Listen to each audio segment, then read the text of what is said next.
Hello guys, आज के इस वीडियो में बात करेंगे पवन सिंह और खेसारी लाल यादव के बारे में। तो पवन स्टार पवन सिंह सबसे बड़ा न्यू अपडेट निकल कर आ रहा है कि पवन स्टार पवन सिंह का एक न्यू सॉन्ग आने वाला है। तो इसमें पूरी जानकारी देंगे। अगर मेरे चैनल को सब्सक्राइब नहीं तो सब्सक्राइब कर ले, बेल आइकन दबा दे कि ऐसे न्यू अपडेट सबसे पहले आप तक पहुंचे।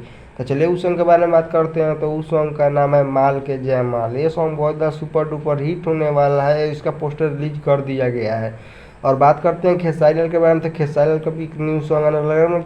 तो सब्सक्राइब कर ले, बेल आइकन दबा दे। तो खेसारी लाल के बारे में बात करते हैं। तो उस सॉन्ग का नाम है हुआ पिया। ये सॉन्ग बहुत ज़्यादा सुपर डुपर हिट होने वाला है। तो चलिए उस वीडियो को हम लोग स्टार्ट करते हैं।